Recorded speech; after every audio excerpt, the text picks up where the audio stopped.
Hello aspirants, welcome to the UPSC Analyzer.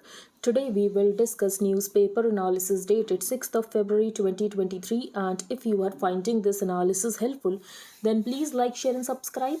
यहाँ पर first news है Andhras guaranteed pension scheme model catches the attention of centre. तो हम बहुत टाइम से डिस्कस कर रहे हैं कि बहुत सारे स्टेट्स वापस जा रहे हैं ओल्ड पेंशन स्कीम की तरफ। ओल्ड पेंशन स्कीम क्या है? जो भी आपकी लास्ट ड्रॉन सैलरी है उसका 50% आपको पेंशन की तरह मिलेगा। आपको कुछ कंट्रीब्यूशन करने की ज़रूरत नहीं है, आपको कुछ करने की ज़रूरत नहीं है। आपको यहाँ पर लास्ट ड्रॉन सैलरी का 50% पेंशन की तरह मिलेगा। न्यू पेंशन स्कीम या नेशनल पेंशन सिस्टम में क्या है, तो आपको यहाँ पर अपने सैलरी का कुछ कंट्रीब्यूशन करना पड़ेगा। फिर यहाँ पर जो सरकार है ये 10% कॉन्ट्रीब्यूशन करती है। सेंट्रल गवर्नमेंट ने अपना कॉन्ट्रीब्यूशन 14% कर दिया था, तो 10% आप कॉन्ट्रीब्यूट करोगे, 10% यहाँ पर सरकार कॉन्ट्रीब्यूट करेगी एंड ये कॉन्ट्रीब्यूशन किया जाएगा, इन्वेस्ट किया जाएगा शेयर्स में, बॉन्ड्स में। एंड शेयर्स बॉन्ड्स यहाँ पर जैसा भी परफॉर्म करते हैं उसके बेसिस पर आपको यहाँ पर पेंशन मिलेगी। शेयर्स बॉन्ड्स यहाँ पर अच्छा नहीं भी परफॉर्म कर सकते हैं, मार्केट की परफॉर्मेंस अच्छी नहीं भी रह सकती है, एंड ऐसे में आपको हो सकता है कि आपको अपनी लास्ट ड्रॉन सैलरी का सिर्फ 30% ही मिले पेंशन की तरह। तो ओल्ड पेंशन स्कीम में आपको 50% मिल रहा था, न्यू पेंशन स्कीम में आपको सिर्फ 30% मिल रहा है, या 20% मिल रहा है, या 40% मिल रहा है, लेकिन 50% तो नहीं मिल रहा है। तो ऐसे में जो लोग हैं ये भी कहते हैं कि हमें ओल्ड पेंशन स्कीम की तरफ वापस जाना है, एंड यहाँ पर जो पार्टीज़ है वो भी कह देती हैं ठीक है हम इम्प्लीमेंट कर देंगे ओल्ड पेंशन स्कीम, क्योंकि वो सिर्फ पास का देखते हैं कि ठीक है वो पावर में आ जाएंगे। वो दूर का नहीं देखते हैं कि कितना फिस्कली अनसस्टेनेबल सोल्यूशन है। आप कब तक यहाँ पर पेंशन देते रहोगे अगर आप कोई कॉन्ट्रीब्यूशन नहीं लोगों से? तो ये बहुत बड़ा फिस्कली अनसस्टेनेबल प्लान है, लेकिन उसके बाद भी इसको इम्प्लीमेंट किया जा रहा है। तो ऐसे में आंध्र प्रदेश का जो यहाँ पर मॉडल गारंटेड पेंशन स्कीम है इसको हम डिस्कस करेंगे। इसमें आपको दोनों की ही अच्छी चीज़ें मिल जाएंगी, ओल्ड पेंशन स्कीम की एंड न्यू पेंशन स्कीम की। जो नेशनल पेंशन सिस्टम है इसका एक सोल्यूशन हो सकता है। इसका सोल्यूशन ये हो सकता है कि कोई पर्सन है, ठीक है, उसको न्यू पेंशन स्कीम में मान लो कि जो भी उसकी लास्ट ड्रॉन सैलरी है उसका 30% या 40% मिल रहा है, ठीक है, एंड ओल्ड पेंशन स्कीम में उसको 50% मिलता। तो ये जो यहाँ पर 10% या 20% का गैप आ रहा है ना, ये सरकार उसको दे सकती है कि ओल्ड पेंशन स्कीम पर वापस जाने की जरूरत नहीं है। फॉर एग्जाम्पल उसकी 1 लाख सैलरी है एंड उसको न्यू पेंशन स्कीम में 30,000 रुपये मिल रहे हैं। ओल्ड पेंशन स्कीम में वो होता तो उसको 50,000 रुपये मिलते, तो 20,000 रुपये सिर्फ सरकार दे सकती है। तो ऐसे में सरकार के ऊपर बोझ तो आएगा लेकिन उतना ज़्यादा नहीं आएगा। ये एक सोल्यूशन हो सकता है कि बिल्कुल आप ओल्ड पेंशन स्कीम पर ना जाओ, लेकिन आप ये एक इनोवेटिव सोल्यूशन निकाल सकते हो। तो यहाँ पर हम डिस्कस करते हैं कि आंध्र प्रदेश का ये है क्या YSR जगन मोहन रेड्डी का मॉडल जो कि प्रपोज किया गया है।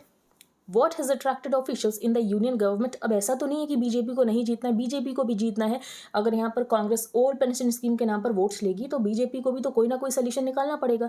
तो यहाँ पर देखा जा रहा है आंध्र प्रदेश के मॉडल को। आंध्र प्रदेश मॉडल ये जो है ये कंबाइन करता है elements of both the OPS defined benefit. Defined benefit इसको इसीलिए कहते हैं क्योंकि 50% तो आपको पेंशन की तरह मिलेगा ही, आपकी जो भी लास्ट विड्रॉन सैलरी है। एंड NPS डिफाइंड कॉन्ट्रीब्यूशन, अब इसको डिफाइंड कॉन्ट्रीब्यूशन इसीलिए कहते हैं कि आपको 10% कॉन्ट्रीब्यूट तो करना ही पड़ेगा, बाकी आपको कितनी पेंशन मिले वो नहीं कुछ पक्का है। In doing so it seeks defined contribution from employees every month and offers 2 options of defined benefit. So what is the government model? तो आंध्र प्रदेश का क्या है गवर्नमेंट मॉडल? तो इसको ये कह रहे हैं गारंटेड पेंशन स्कीम और द GPS। एम्प्लॉय को यहाँ पर गारंटेड पेंशन मिलेगी 33% की अगर ये अपनी सैलरी का 10% कॉन्ट्रीब्यूट करता है, एंड गवर्नमेंट यहाँ पर 10% कॉन्ट्रीब्यूट करेगी एंड इसको यहाँ पर 33% मिलेगा, ठीक है। अगर ये 14% कॉन्ट्रीब्यूट करता है तो इसको 40% अपनी लास्ट ड्रॉन सैलरी का मिलेगा। ओल्ड पेंशन स्कीम में 50% मिलता है, थोड़ा कम मिलेगा लेकिन ये तो पक्का है कि 40% तो मिलेगा ही मिलेगा। तो they can get a guaranteed pension of 40% of the last drawn salary if they are willing to contribute a higher 14% of the salary every month, and 14% यहाँ पर गवर्नमेंट भी कॉन्ट्रीब्यूट करेगी। तो आप क्या देख रहे हो, यहाँ पर न्यू पेंशन स्कीम तो है लेकिन ये कहा गया कि आपको 40% तो मिलेगा ही मिलेगा, या आपको 33% तो मिलेगा ही मिलेगा। तो लोगों को भी यहाँ पर थोड़ी सांत्वना हो जाती है कि ठीक है 33% या 40% तो हमको मिलेगा ही, ऐसा तो नहीं है कि 20% मिल जाएगा।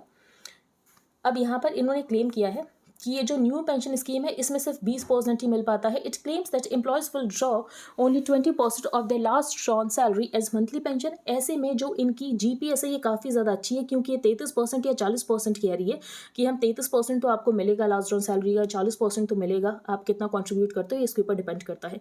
कंपेयरिंग द पेंशन पे out under its proposed guaranteed scheme with the CPS, the state further claims its GPS would offer a 70% higher monthly pension. अगर हम यहाँ पर एनपीएस की बात करें तो एनपीएस इज अबाउट 9.5% और सो. तो आप कह सकते हो कि यहाँ पर जो लास्ट ड्रॉन सैलरी का है उसका ऑन एन एवरेज 40% मिल जाता है. लेकिन ओल्ड पेंशन स्कीम से अगर हम कंपेयर करें तो उसमें 50% मिलता है, तब भी 10% का गैप तो आ रहा है. तो पूरी तरह ओल्ड पेंशन स्कीम पर वापस जाने की जरूरत नहीं है, लेकिन जो 10% का गैप है ये जरूर यहाँ पर सरकार दे सकती है. Yes, it may not be 50% guaranteed, but this can be addressed innovatively. And इसको कैसे एड्रेस किया जा सकता है कि ये जो यहाँ पर 10% का गैप है ये यहाँ पर central government they they. The central government had with effect from April 1, 2019 hiked its contribution towards pension to 14%. ये हमने देख लिया कि जो एम्प्लॉय है ये 10% कॉन्ट्रीब्यूशन करता है एंड सरकार जो सेंट्रल गवर्नमेंट है 14% कॉन्ट्रीब्यूशन करती है.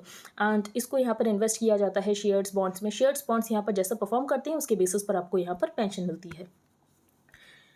तो आपको क्या समझ आया? तो आपको सिर्फ इतना समझना है कि ये जो आंध्रा का पेंशन मॉडल, इसमें ये कहा गया है कि अगर आप 10% कॉन्ट्रीब्यूशन करोगे, सरकार भी 10% कॉन्ट्रीब्यूशन करेगी, मार्केट यहाँ पर कैसा भी परफॉर्म करे, आपको 33% तो आपकी लास्ट ड्रॉन सैलरी का मिलेगा ही मिलेगा.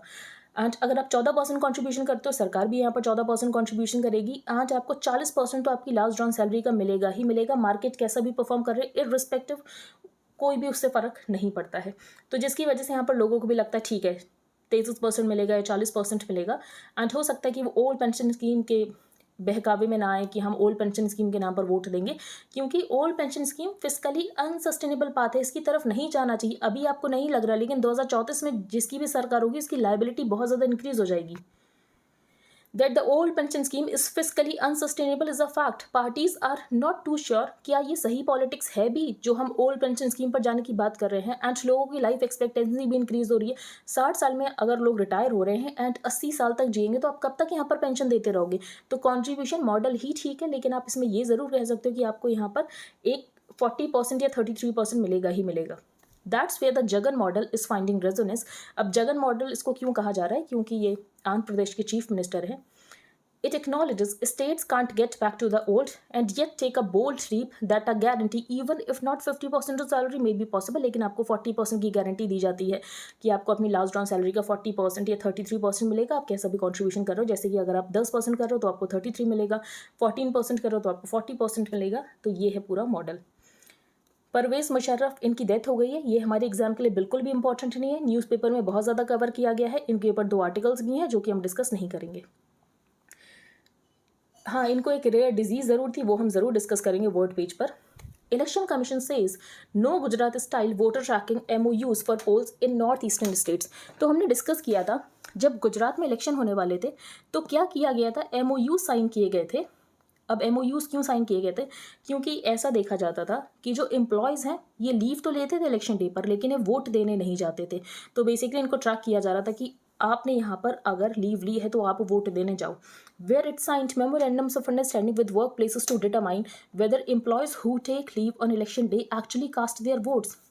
अब अगर आप इस मॉडल को देखो तो प्रॉब्लम इसमें क्या है कि आप फोर्स नहीं कर सकते हो. आप ज़रूर यहाँ पर अवेयरनेस इंक्रीज़ करो कि आपको वोट देने जाना चाहिए, वोट आपका बहुत इंपॉर्टेंट अधिकार है, आपको इसको एक्सरसाइज करना चाहिए, लेकिन आप किसी को फोर्स नहीं कर सकते हो.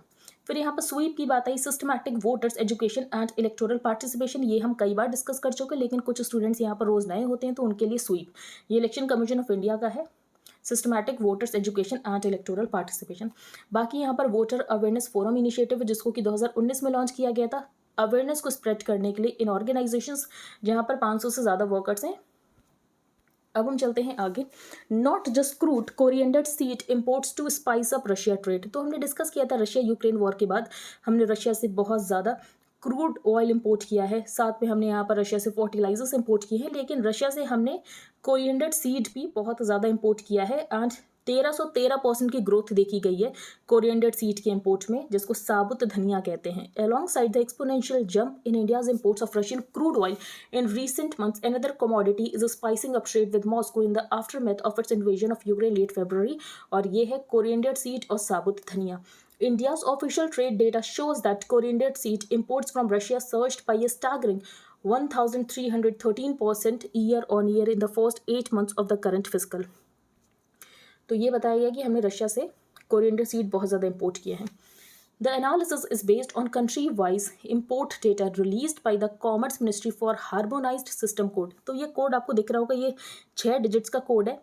इसको डेवलप किया गया था बाय वर्ल्ड कस्टम्स ऑर्गेनाइजेशन. क्यों डेवलप किया गया था कि बेसिकली यहाँ पर जब ट्रेड होता है प्रोडक्ट्स में तो उसको क्लासीफाई किया जा सके, उसके लिए ये है harmonised system code, HS code. The country counts, तो अगर हम इंडिया की बात करें, इंडिया कोरिएंडर सीड का टॉप इंपोर्टर भी है, प्रोड्यूसर भी है, कंज्यूमर भी है, एक्सपोर्टर भी है. अदर टॉप एक्सपोर्टर्स हैं रशिया, इटली एंड बुल्गारिया. अब हम चलते हैं आगे. Kerala has a drug problem. देखो आपने ये ज़रूर पढ़ा होगा केरला का बहुत परफेक्ट मॉडल है, केरला में ये है वो है, लेकिन केरला कहाँ पर इम्परफेक्ट है वो भी आपको पता होना चाहिए. तो Kerala has a drug problem and 300% rise हुआ है केसेस में. A series of drug hauls by the police and excise department has led to a sharp spike in cases related to narcotics, liquor and ban tobacco products being registered in Kerala in 2022, indicating कि स्टेट के पास एक नई problem आ चुकी है and ये problem है ड्रग्स की. 27,000 केसेस को रजिस्टर किया गया है under the narcotic drugs and psychotropic substances act in 2022, a jump of over 300% when compared to 2016. And अगर प्री पैंडमिक ईयर से कंपेयर करें तो 188% का जंप हमें देखने को मिला है. अब हम चलते हैं आगे, और कोई इंपॉर्टेंट न्यूज़ नहीं है यहाँ पर. सेवा to joint fight to tackle heat challenges Hillary Clinton. तो हिलेरी क्लिंटन ने यहाँ पर अनाउंस किया है, former US secretary of state है, अनाउंस किया गया है कि बनाया जाएगा global climate resilience fund in partnership with सेवा. सेवा क्या है? Self employed women's association. तो ये लास्ट ईयर भी बहुत ज़्यादा न्यूज़ में था, क्योंकि ये जो सेवा है इसको फाउंड किया गया था बाय लेट इलाबेन भट्ट एंड इनकी डेथ हुई थी नवंबर 2022 में, इसीलिए ये बहुत ज़्यादा न्यूज़ में था. तो सेवा आपको पता होना चाहिए. And global climate resilience fund, इसके क्वेश्चन आने के चांसेस कम ही हैं. डोल टू डेवलपमेंट, तो यहाँ पर ऑथर ने ये बताया है कि हमारा जो बजट है इस बार का ये काफ़ी अच्छा है, ये डेवलपमेंट के ऊपर ज़्यादा फोकस कर रहा है. जो सब्सिडीज़ हैं उनको यहाँ पर कम किया गया है, भले ही हम यहाँ पर फर्टिलाइजर सब्सिडीज़ की बात करें, फूड सब्सिडीज़ की बात करें, एंड डेवलपमेंट के ऊपर ज़्यादा फोकस किया गया. फॉर एग्जाम्पल जल जीवन मिशन, तो जल जीवन मिशन का आउटले इंक्रीज़ किया गया है. प्रधानमंत्री आवास योजना का आउटले इंक्रीज़ किया गया है. Finance Minister Nirmala Sitharaman needs to be complimented for taking a bold step to reorient support in the agri-food rural space from doles towards development. अब इस साल 9 स्टेट में इलेक्शंस हैं, फिर नेक्स्ट ईयर लोकसभा के भी इलेक्शंस हैं. तो ऐसे में भी हमने देखा कि आपको बजट में ज़्यादा कुछ पॉपुलिस्ट स्कीम्स जैसी चीज़ें नहीं मिलेंगी. The finance minister has however resisted the temptation to announce freebies. Instead she has proposed a growth oriented asset creating and inclusive budget, जो कि अच्छे इंफ्रास्ट्रक्चर के ऊपर फोकस करेगा, ज़्यादा प्रोडक्टिव जॉब्स को क्रिएट करने के ऊपर फोकस कर रहा है. तो यहाँ पर प्रपोज किया गया है कि फूड एंड फर्टिलाइजर सब्सिडीज़ में ड्रास्टिक कट देखने को मिला है. जो मनरेगा का आउटले है ये भी यहाँ पर कम रखा गया है. इससे 1.7 लाख करोड़ बचेगा. अभी 1.7 लाख करोड़ कहाँ पर खर्च करने की बात की गई है? The simple answer is no, because the savings from these doles have been redirected towards more productive expenditures. For example railways, roads, rural housing, Jal Shakti, Jal Jeevan mission. Road Transport and Highways has a capital outlay of rupees 2.70 lakh crore in 2023-24. फिर यहाँ पर गति शक्ति की बात की गई है कि हमें लॉजिस्टिक्स की कॉस्ट को कम करना है. उसके लिए हमने नेशनल लॉजिस्टिक्स पॉलिसी पे डिस्कस किया था कि हमें अपनी लॉजिस्टिक्स कॉस्ट को कम करने की ज़रूरत है. लॉजिस्टिक्स कॉस्ट बेसिकली यहाँ पर सप्लाई एंड ट्रांसपोर्टेशन की जो कॉस्ट है, अगर ये कॉस्ट कम होगी तभी आपके प्रोडक्ट्स यहाँ पर कॉम्पिटिटिव हो सकेंगे. तो इसको हमें ग्लोबल एवरेज पर लेकर आना 8%, अभी ये 12% है, जिसकी वजह से हमारे जो प्रोडक्ट्स हैं कॉम्पिटिटिव नहीं है. तो हमें अपने प्रोडक्ट्स की कॉम्पिटिटिवनेस को इंक्रीज करना है, उसके लिए लॉजिस्टिक्स कॉस्ट को कम करने की ज़रूरत है एंड इसके ऊपर सरकार फोकस कर रही है. Improving connectivity through rail, road, air and waterways will surely improve the competitiveness of India's products. फिर यहाँ पर इन्फ्लेशन को टेम करने के लिए एग्रीकल्चरल प्रोड्यूस इंक्रीज होना चाहिए एंड एग्रीकल्चर प्रोड्यूस को इंक्रीज करने के ऊपर फोकस किया गया है. This is a well thought out strategy and will pay the country handsomely in the years to come. फिर यहाँ पर प्रधानमंत्री आवास योजना की बात की गई है कि प्रधानमंत्री आवास योजना का जो ओवरऑल आउटले है इसको यहाँ पर इंक्रीज किया गया है. An increase of 27.3% is also seen in the जल जीवन मिशन. तो जल जीवन मिशन क्या है? तो बेसिकली यहाँ पर 55 लीटर ऑफ वाटर प्रोवाइड करना है रूरल हाउस होल्ड्स में 2024 तक.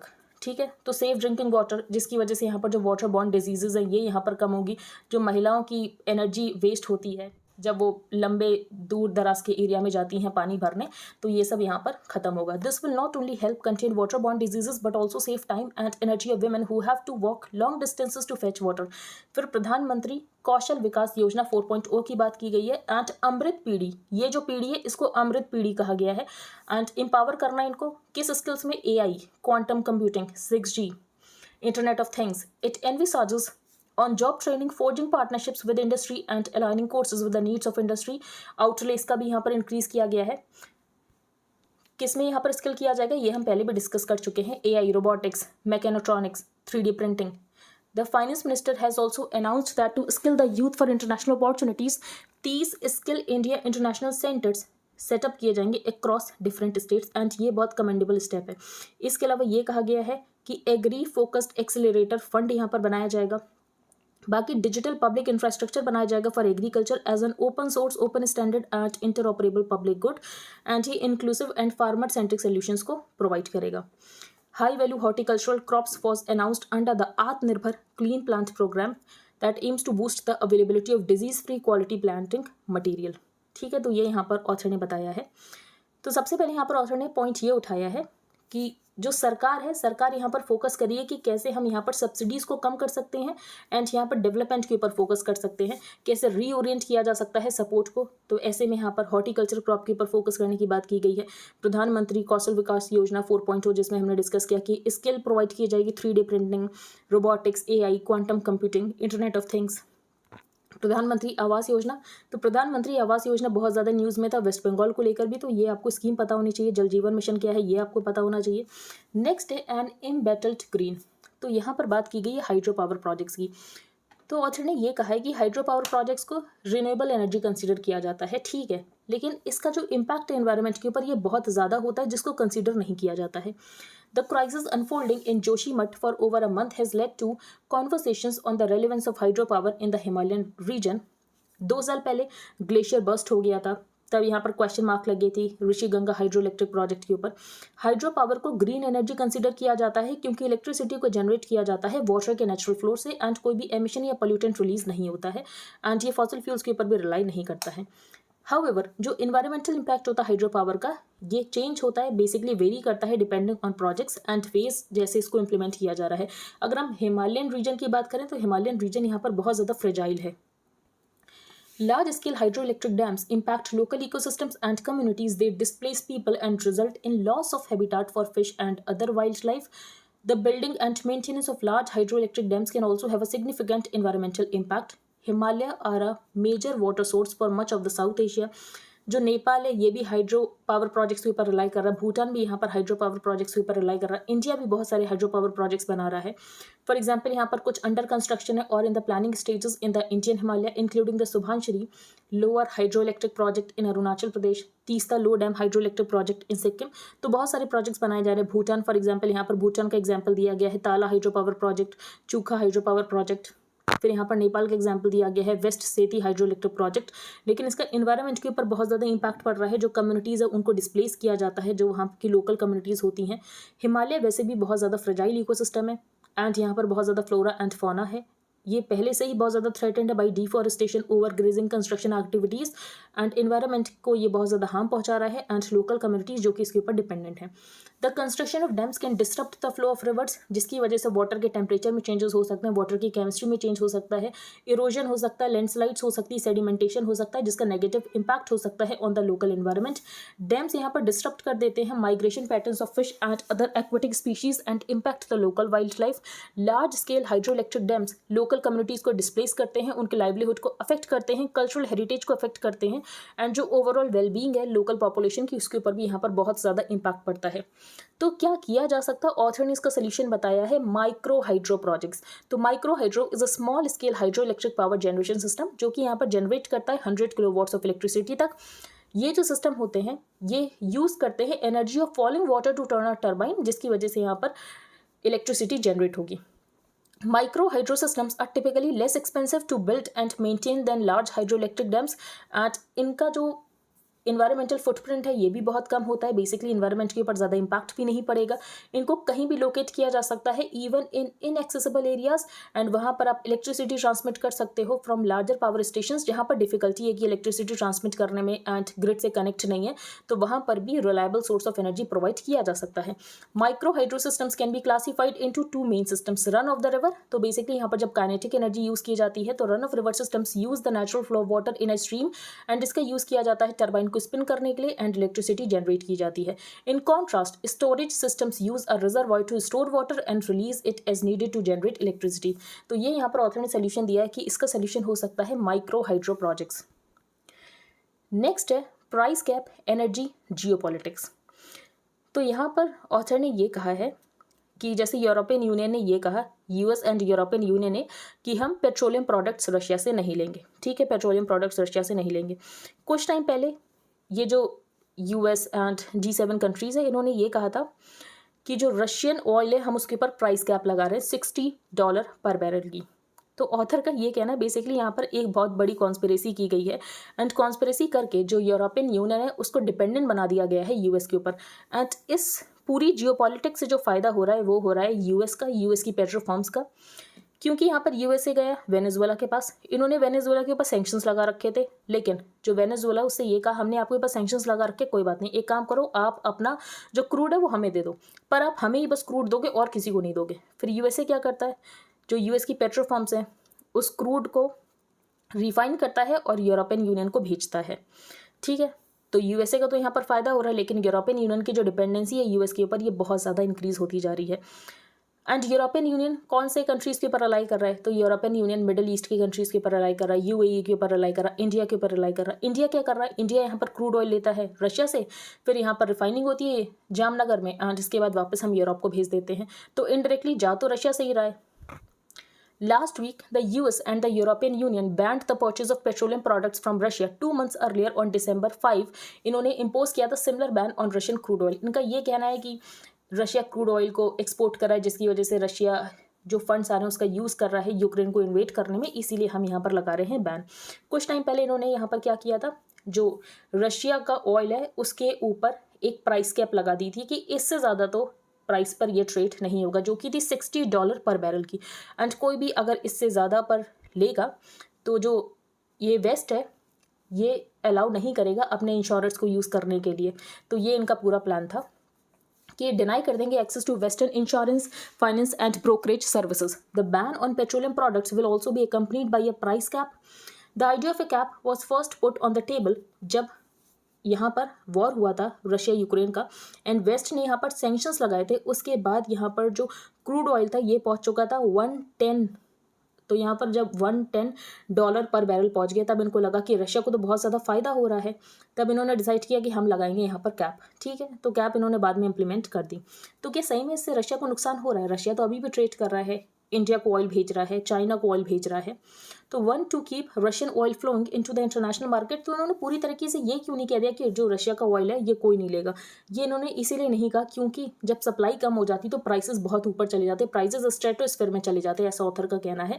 और फिर सारी कंट्रीज इनसे कहते हैं कि आपने चलो बैन तो लगा दिया, तो अफ्रीकन कंट्रीज एंड एशिया में इंडिया हम क्या करते, हम कितना ज़्यादा प्राइस पे करते, तो सब इनसे क्वेश्चन पूछते। इसीलिए इन्होंने ये कहा कि रशिया का ऑयल फ्लो तो होगा लेकिन $60 पर बैरल से ज़्यादा पर फ्लो नहीं होगा।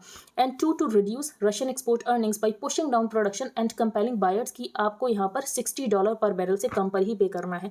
तो ऑथर ने बोला ये जो आपने $60 पर बैरल की कैप लगाई है इसको तो आसानी से एक्सप्लॉइट किया जा सकता है, इसमें बहुत ज़्यादा लूप होल्स हैं। लूप होल्स ये हैं कि जब बिल ऑफ लेडिंग होगा तब तो आप लिख दो कि $60 पर बैरल है, लेकिन बाद में freight charges other charges adjust कर दो, तो अपने आप ही डिलीवरी में जब पे करोगे तब तो आप $100 ही कर रहे हो ना, बाकी उसको आप फ्रेट चार्जेस के नाम पर लिख दो $40 या कैसे भी कर दो। तो इसको तो आसानी से यहाँ पर लूप होल्स हैं, ये यहाँ पर ऑथर का कहना है। फिर रशिया जो है वो आपके इंश्योरेंस के ऊपर वैसे भी डिपेंडेंट नहीं है क्योंकि रशिया ने अपनी शेडो फ्लीट बना रखी है।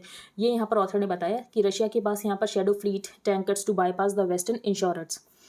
This is reduced export earnings, लेकिन रशिया के ऊपर कुछ तो फ़र्क पड़ा है। रशिया की एक्सपोर्ट अर्निंग्स यहाँ पर कम तो हुई हैं, लेकिन उसके बाद भी हम देखें तो यूएई एंड यहाँ पर जो सऊदी अरेबिया है, several have re registered their offices in countries that are not subject to sanctions like UAE, and ये एक्सप्लॉइट कर रहे हैं the arbitrage opportunity to buy low and sell high. Third, the cutback in Russian crude has tightened the market, जिसकी वजह से prices ऊपर चले गए थे.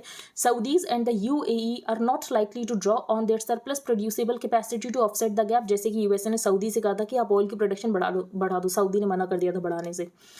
अब यूरोप के ऊपर इसका बहुत ज़्यादा इम्पैक्ट पड़ा है. दिस इज़ बिकॉज ये बहुत ज़्यादा डिपेंडेंट है रशियन क्रूड एंड इम्पोर्ट्स के ऊपर. अब ये यहाँ पर यूएस की तरफ देख रहे हैं, मिडिल ईस्ट की तरफ देख रहे हैं, इंडिया की तरफ देख रहे हैं अपनी शॉर्टफॉल को मीट करने के लिए. इन एन आयरॉनिक ट्विस्ट क्या हो रहा है, इंडियन रिफाइनर्स यहाँ पर क्रूड सोर्स कर रहे हैं from the eastern seaboards of Russia, फिर रिफाइनरीज में जाता है जामनगर में, एंड फिर वापस ही यूरोप में जा रहा है. Finally and perhaps the reason I used the word conspiracy earlier, क्योंकि यूएस पेट्रोलियम कंपनीज को सबसे ज़्यादा बेनिफिट हुआ है most from Europe's flight. In a flourish of commercial opportunism, US ने क्या किया, यूएस यहाँ पर गया वेनेजुएला. यूएस ने कहा एक काम करो, हमने आपके ऊपर सैंक्शंस लगा रखे हैं, कोई बात नहीं, आप अपना ऑयल हमें दो, but on condition that the crude oil जो कि यहाँ पर वेनेजुएला प्रोड्यूस करेगा ये सिर्फ यूएस को देगा, will be sold only into the US. They have done this not with standing कि ये अभी भी जो वेनेजुएला के प्रेसिडेंट हैं उनको रिकॉग्नाइज नहीं करते, लेकिन उनसे ऑयल ज़रूर ले रहे हैं. This decision will allow US companies to convert a relatively inexpensive heavy crude oil into higher value added lighter products, and ये दे रहे हैं फिर यूरोप को. तो बेसिकली यहाँ पर यूरोप को पूरी तरीके से डिपेंडेंट बना दिया है यूएस ने अपने ऊपर. अब हम चलते हैं आगे. North star. तो कुछ टाइम पहले चीफ जस्टिस ऑफ इंडिया ने ये कहा था कि basic structure of the constitution north star है. फिर recently vice president Jagdeep Dhankhar ने ये कहा कि पार्लियामेंट नॉर्थ स्टार है. तो नॉर्थ स्टार क्या है, यही हम डिस्कस कर लेते हैं. Polaris, known as the North Star or Pole Star, is a very bright star, around 2400 times more luminous than the Sun. And ये किसका पार्ट है, part of the constellation Ursa Minor, and is around 323 light years away from the Earth. Its position and brightness have allowed humans to use it for navigation. तो इसको navigation के लिए use किया जाता था. जो क्रिस्टोफर कोलंबस है इसने भी इसका ही यूज़ किया था. यूरोपियन कॉलोनिस्ट जब यहाँ पर यूज़ करते थे तो ये नेविगेशन के लिए नॉर्थ स्टार का ही यूज़ करते थे. If you can spot Polaris, आप आसानी से नॉर्थ बता सकते हो, एंड एक्सटेंशन से आप बाकी डायरेक्शंस बता सकते हो. Upon crossing the equator to the south, however the north star is lost over the horizon, and फिर इसका यूजफुल नेविगेशनल एड के लिए यूज़ कम ही रह जाता है, and hence stops being a useful navigational aid. फिर ये बताया गया कि एज ऑफ एक्सप्लोरेशन में इसका यूज़ किया गया, उससे पहले भी इसका यूज़ किया गया. A new kind of ice. अब ये न्यूज़ ज़्यादा इंपॉर्टेंट नहीं है लेकिन एक बार देख लेते हैं. तो साइंटिस्ट ने एक नई टाइप ऑफ आइस बनाई है that matches the density and structure of water, perhaps opening a door to studying water's mysterious properties, and ये आइस है medium density amorphous ice. Next है using subatomic particles to study walls of Xi'an. अब ये कौन सा सब atomic particle है, तो ये है म्यूऑन. तो म्यूऑन के बारे में हम ज़रूर डिस्कस करेंगे. These particles known as muons have helped find small density anomalies which are potential safety hazards. and ये जो म्यूऑन है, ये जो सब एटॉमिक पार्टिकल है, पेनिट्रेट कर सकता है hundreds of meters inside stone surfaces. The researchers from China Institute of Atomic Energy, इन्होंने एक टेक्निक का यूज़ कर रहे हैं म्यूऑन टोमोग्राफी और मुओग्राफी, which uses muons to generate 3-dimensional images of large structures. Muon are subatomic particles that rain down from space. ये कब create होते हैं, when the particles in earth's atmosphere collide with cosmic rays. Cosmic rays क्या है, clusters of high energy particles that move through space at just below the speed of light.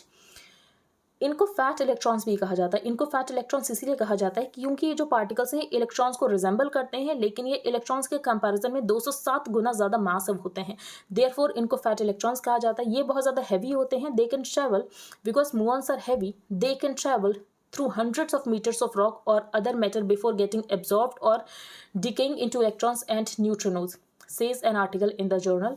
In comparison, जो electrons हैं ये सिर्फ few centimetres तक ही penetrate कर सकते हैं, लेकिन ये जो हैं ये हंड्रेड्स ऑफ मीटर्स तक पेनिट्रेट कर सकते हैं. फिर यहाँ पर एक वॉल्केनो की बात की गई. एक वॉल्केनो इटली में, उसकी रिसर्च के लिए भी म्यूऑन पार्टिकल का यूज़ किया गया. ये है माउंट वेसुवियस. यहाँ पर आपको नाम दिख रहा होगा माउंट वेसुवियस. तो muography is also being use by researchers to analyse Mount Vesuvius, a volcano in Italy. तो क्या है muon? Muon are subatomic particles that rain down from space. ये कब क्रिएट होते हैं, when the particles in earth's atmosphere collide करते हैं with cosmic rays, clusters of high energy particles that move through space at just below the speed of light, and ये penetrate कर सकते हैं hundreds of meters inside stone surfaces. And इसका use किया जा रहा है एंशिएंट चाइनीज सिटी की जो वॉल है उसको एग्जामिन करने के लिए. ठीक है, तो ये यहाँ पर न्यूज़ में है. These particles resemble electrons, but ये 207 टाइम्स मैसिव होते हैं. देयरफॉर इनको फैट इलेक्ट्रॉन्स भी कहा जाता है. नेक्स्ट यहाँ पर ये बताया गया कि मनरेगा का यहाँ पर जो आउटले है ये कम कर दिया गया है। क्यों कम कर दिया गया है, इसका कुछ रीज़न बताया गया जो कि हम देखते हैं। Narendra Modi government has slashed the budget for the Mahatma Gandhi national rural employment guarantee act scheme to ₹60,000 crore in 2023-24। अब क्यों कम किया गया है, तो बेसिकली ऑथर ने यहाँ पर रीज़न दिया है कि जब कोविड था तो कोविड में यहाँ पर मनरेगा की डिमांड बहुत ज़्यादा इंक्रीज़ हो गई थी। मनरेगा एक डिमांड ड्रिवन स्कीम है एंड मनरेगा की डिमांड बहुत ज़्यादा इंक्रीज़ हो गई थी। माइग्रेंट्स वापस जा रहे थे, ये यहाँ पर काम की डिमांड कर रहे थे मनरेगा के अंतर्गत। फिर सरकार ने यहाँ पर PMGK को भी शुरू किया था, प्रधानमंत्री गरीब कल्याण अन्न योजना, जिसमें 5 किलोग्राम फ्री अनाज दिया जा रहा था। इसको भी यहाँ पर डिसकंटिन्यू कर दिया गया। फिर यहाँ पर जो NFSA है उसमें यहाँ पर जो अनाज मिलता था उसको फ्री प्रोवाइड किया जाएगा, उसका नाम यहाँ पर PMGK कर दिया गया है। तो बेसिकली सरकार को ये लग रहा है कि प्री पेंडेमिक लेवल्स पर हम पहुंच चुके हैं एंड इसीलिए यहाँ पर बजट को कम किया गया है। तो ये यहाँ पर सरकार का एजम्पशन है। Over the last 3 years India's economy suffered massive disruptions. तो पहले कोविड की वजह से, फिर रशिया यूक्रेन वॉर की वजह से, फिर ग्लोबल कमोडिटी की मार्केट्स यहाँ पर बहुत ज़्यादा इंक्रीज हो रहा था, इन्फ्लेशन आ रहा था। The job and real income losses these entailed necessitated कि यहाँ पर सरकार को इंटरवेंशन की ज़रूरत थी for the country's vulnerable sections and सरकार ने यहाँ पर इंटरवेंशन किया भी। There were 2 major social safety nets जो कि मोदी गवर्नमेंट ने डिप्लॉय किए। पहला यहाँ पर बात की गई पब्लिक डिस्ट्रीब्यूशन सिस्टम PMGK, प्रधानमंत्री गरीब कल्याण अन्न योजना, जिसमें यहाँ पर 5 किलोग्राम ग्रेन दिया गया per month free of cost. फिर यहाँ पर मनरेगा की बात की गई। The economy has fully emerged from the pandemic. ऐसा कहा भी गया इकोनॉमिक सर्वे में कि हमारी जो इकॉनमी है पूरी तरीके से इमर्ज हो चुकी है from the pandemic and also overcome the wars challenges which aren't as threatening as in 2022। आज अगर 2023-24 नॉर्मल ईयर रहता है, the need for extraordinary distress mitigation जो कि किया गया, अब इसकी ज़रूरत नहीं है एंड जिसकी वजह से यहाँ पर आउटले कम कर दिया गया। How realistic is that assessment. तो यहाँ पर ऑथर ने कहा है कि जो सरकार का असेसमेंट है कितना ज़्यादा रियलिस्टिक है। तो अगर हम देखें तो रूरल वेजेस में हमें एक राइजिंग ट्रेंड देखने को मिला है, नॉमिनल भी एंड रियल भी। फिर प्रधानमंत्री किसान सम्मान निधि का जो एलोकेशन वो उतना ही रखा गया है, 60,000 करोड़ का पहले भी था एंड 60,000 करोड़ का ही रखा गया है। लेकिन प्रधानमंत्री आवास योजना का एलोकेशन इंक्रीज किया गया है, जल जीवन मिशन का एलोकेशन इंक्रीज किया गया है, which aims to provide functional tap connections to every rural household by 2024। फिर Pradhan Mantri Awas Yojana which seeks to build provide pucca homes with basic amenities for all rural and urban households again by 2024 has also received enhanced budget support from 2021-22। अब हम चलते हैं आगे। China threatens, तो हम 2 दिन से डिस्कस कर रहे थे कि चाइना का स्पाई बलून अमेरिका पर एक था, एक यहाँ पर लैटिन अमेरिका पर था, तो US ने शूट डाउन कर दिया चाइना के बलून को। अब चाइना कह रहा है कि हम हिट बैक करेंगे। China responded that it reserved the right to take further actions and criticized the US for an obvious overreaction and a serious violation of international practice। तो बेसिकली चाइना ने US का air space violet किया था and अब China ये कह रहा है कि US ने इंटरनेशनल प्रैक्टिस को वायलेट कर दिया। चलो आगे चलते हैं। Nepal government on shaky ground S की। अब ये नेपाल में क्या हुआ है, तो बेसिकली नेपाल में कोलिशन की सरकार चल रही है, ठीक है। अब कोलिशन की सरकार में जो RSP है, 3rd लार्जेस्ट पार्टी, ये अपना सपोर्ट विड्रॉ करने की बात करी, जिसकी वजह से यहाँ पर सरकार गिर सकती है। तो RSP के यहाँ पर एक इंसान थे जिनको कि नेपाल के सुप्रीम कोर्ट ने ये कहा कि इनकी हम सिटीजनशिप वापस लेते हैं। फिर बाद में उनकी वापस से सिटीजनशिप दे दी गई। Nepal's government was left staring at a crisis Sunday as ally Rashtriya Swatantra Party recalled its ministers are likely prelude to withdrawal of support over the non reinstatement of its chairman to the Prachanda led cabinet after he regained its citizenship. लेकिन इनको basically यहाँ पर cabinet में seat नहीं दी गई क्योंकि प्रचंडा का ये कहना था कि अभी यहाँ पर फाइनल सुप्रीम कोर्ट वर्डिक्ट आने दो। अब ये जो यहाँ पर पर्सन है जिसका नाम है लमी छाने, ये पर्सन यहाँ पर प्राइम मिनिस्टर मोदी को ये कह रहा है कि प्राइम मिनिस्टर मोदी यहाँ पर डिप्लोमेसी कर रहे हैं थ्रू एजेंट्स। तो also held a press meet where he delivered a special message to India's prime minister Narendra Modi in Hindi asking him not to conduct diplomacy through agents. तो बेसिकली इंडिया नेपाल रिलेशंस में कहीं आप लिख रहे हो तो इस पॉइंट को लिख सकते हो, बाकी इनके इंटरनल पॉलिटिक्स बिल्कुल भी इंपॉर्टेंट नहीं है, ये लोग यहाँ पर क्या कर रहे हैं। Next stage of Pervez Musharraf जिनकी यहाँ पर डेथ हुई है, ये सफ़र कर रहे थे फ्रॉम एमिलॉइडोसिस। ये एक रेयर डिजीज होती है जिसमें एक एबनॉर्मल प्रोटीन का बिल्डअप हो जाता है called amyloid in organs and tissues through out the body. Europe bans Russian diesel oil products over Ukraine war. ये हमने डिस्कस कर लिया कि यूरोप ने यहाँ पर बैन कर दिया रशियन डीजल, जब हमने यहाँ पर एडिटोरियल डिस्कस किया था। Europe imposed a ban Sunday on Russian diesel fuel and other refined oil products. तो जो एनर्जी डिपेंडेंसी मॉस्को के ऊपर ये यहाँ पर ख़त्म करना चाहते हैं, लेकिन ये अपनी एनर्जी डिपेंडेंसी इंक्रीज करें US के ऊपर एंड ये पूरी तरीके से डिपेंडेंट हो जाएंगे US के ऊपर। EU माइग्रेशन, अब यहाँ पर क्या कर रहा है यूरोपियन यूनियन, तो जब यूक्रेन से रेफ्यूजीज़ आ रहे थे तब तो इन्होंने उनको सारी फैसिलिटी दी, लेकिन जब इन्होंने नेटो ने अफ़गानिस्तान पर वॉर ऑन टेरर किया था तो उस समय वहाँ के जो लोग जिन्होंने सपोर्ट किया होगा नेटो को, तो जब अब तालिबान आ चुका है तो तालिबान उन लोगों को चुन चुन कर पकड़ रहा है, मार रहा है, तो ये लोग यहाँ पर यूरोपियन यूनियन गए। तो यूरोपियन यूनियन बेसिकली इनको अपने कंट्री में आने ही नहीं दे रहा है। The issue of Afghans and Ukrainians are the same, लेकिन दोनों को सेम तरीके से नहीं ट्रीट किया जा रहा है। जब यूक्रेनियंस आए थे तब तो उनको सारी फैसिलिटीज़ प्रोवाइड की गई on the first day of arrival, but we Afghans who have left our country due to security threats, हमें कुछ भी नहीं मिल रहा है। एंड आप देख सकते हो ये कैसे मेक शिफ्ट टेंट कैंप बनाकर यहाँ पर रह रहे हैं। अब हम चलते हैं आगे। यहाँ पर क्या बताया गया कि मॉनेटरी पॉलिसी कमेटी मीट होगी तो आरबीआई रेपो रेट को इंक्रीज करेगी, पॉज करेगी, इंपॉर्टेंट नहीं है, जब हो जाएगी तब हम देख लेंगे। Won't privatise power supply companies, लेकिन ज़्यादा कंपटीशन लाया जाएगा, ऐसा कहा गया है। प्राइवेटाइज इलेक्ट्रिसिटी सप्लाई कंपनीज, तो ऐसा नहीं किया जाएगा, जो स्टेट डिस्कॉम्स हैं वो स्टेट डिस्कॉम्स ही रहेंगी, लेकिन कंपटीशन को यहाँ पर ब्रिंग इन किया जाएगा सो दैट यहाँ पर कंज्यूमर के पास चॉइस रहे। And if that discom is not performing, तो आप क्या कर सकते हो, आप यहाँ पर बेटर सर्विस के लिए स्विच कर सकते हो to a different power supplier. The concept of and provision for multiple licences to operate in same area of supply, तो सेम एरिया ऑफ सप्लाई में यहाँ पर मल्टीपल लाइसेंसेज दिए जाएंगे टू ऑपरेट, जिसकी वजह से यहाँ पर कंज्यूमर के पास चॉइस रहेगी। Centre blocks more than 200 offshore gambling predatory loan platforms, तो प्रेडेटरी लोन प्लेटफॉर्म्स एक बहुत बड़ा सरदर्द बन गए थे। ये प्रेडेटरी लोन प्लेटफॉर्म्स यहाँ पर पहले तो लोगों को लोन्स की कंडीशंस नहीं बताते थे, उनको यहाँ पर लोन दे देते थे, फिर लोन वापस लेने के लिए उनके फ़ोन का डेटा वगैरह सब कुछ यहाँ पर कैप्चर कर लेते थे, उनकी शेमिंग की जाती थी, उनको बुलिंग किया जाता था, जिसकी वजह से लोग यहाँ पर सुसाइड भी कर रहे थे। एंड सेंटर ने यहाँ पर स्टेप लिया है एंड बहुत सारी प्रेडेटरी लोन प्लेटफॉर्म्स को ब्लॉक कर दिया गया है। The Ministry of Electronics and IT has issued orders to block more than 200 sites and apps of offshore betting and gambling platforms like Betway and Defabat. The list of blocked platforms also include over 90 apps जो कि engaged थे in unauthorized loan services. Blocking orders have been passed under Section 69A of the IT Act 2000 following instructions from the Ministry of Home Affairs. फिर यहाँ पर unauthorized loan apps की बात की गई है। तो आज के न्यूज़पेपर में इतना ही था। अगर आपको इंडियन एक्सप्रेस का हाईलाइटेड पोर्शन चाहिए plus static part related to every topic, तो आप इसको बाय कर सकते हो। इसके लिए आपको क्या प्रोसीजर फॉलो करना है, तो ये आपको कॉस्ट करेगा 100 रुपीज़ पर मंथ। तो सबसे पहले आपको अपने टेलीग्राम अकाउंट का एक यूज़र नेम बनाना है, then you have to change your privacy settings. For that आपको सेटिंग्स में जाना है, then privacy and security, then groups and channels who can admit to the group chats, वहाँ पर आपको एवरीबडी चूज करना है। You can pay via UPI to the mentioned UPI ID and then you have to send payment proof along with your Telegram user ID to the mentioned email ID. तो first page पर हमने discuss किया guaranteed pension scheme. तो जो आंध्रा का model है इसमें यहाँ पर दोनों के ही बेस्ट एलिमेंट्स को इंक्लूड करने की बात की गई है। जैसे कि यहाँ पर ओल्ड पेंशन स्कीम में फिक्स था कि आपको 50% तो आपकी लास्ट विड्रॉन सैलरी का मिलेगा, तो ऐसे ही ये जो आंध्रा का गारंटेड पेंशन स्कीम है इसमें ये कहा गया कि अगर आप 10% कॉन्ट्रीब्यूशन करोगे तो 33% आपको गारंटेड पेंशन मिलेगी। अगर आप यहाँ पर 14% कॉन्ट्रीब्यूशन करोगे तो आपको यहाँ पर 40% यहाँ पर गारंटेड पेंशन मिलेगी। तो ये इनका मॉडल है। नेक्स्ट हमने यहाँ पर डिस्कस किया स्वीप क्या है।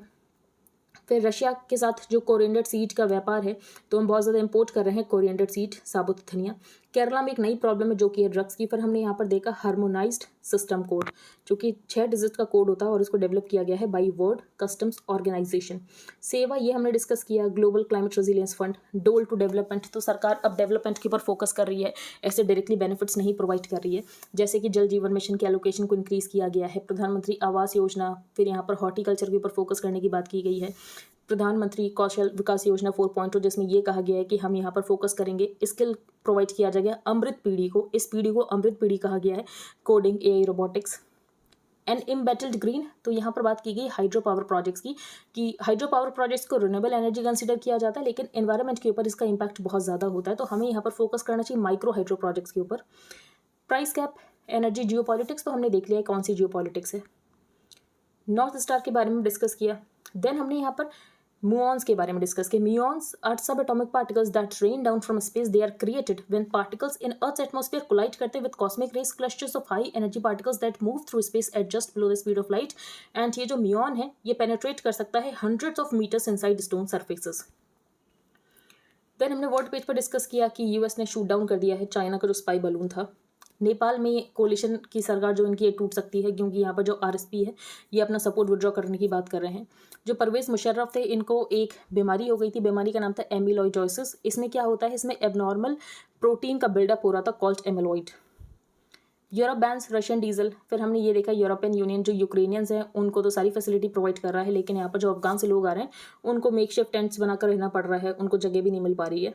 देन हमने यहाँ पर डिस्कस किया कि प्राइवेटाइज तो नहीं किया जाएगा पावर सप्लाई कंपनीज को, लेकिन ज़्यादा कंपटीशन लाया जाएगा। सेंटर ने यहाँ पर प्रेडेटरी लोन प्लेटफॉर्म्स को ब्लॉक कर दिया गया है। 200 ऑफशोर गैम्बलिंग जो ऐप्स हैं उनको ब्लॉक कर दिया गया है। तो आई होप आपको सब कुछ क्लियर हो गया हो। अगर आपको कोई भी डाउट है तो आप टेलीग्राम ग्रुप पर पोस्ट कर सकते हो। If you liked the video then please like share and subscribe. Thank you and have a nice day.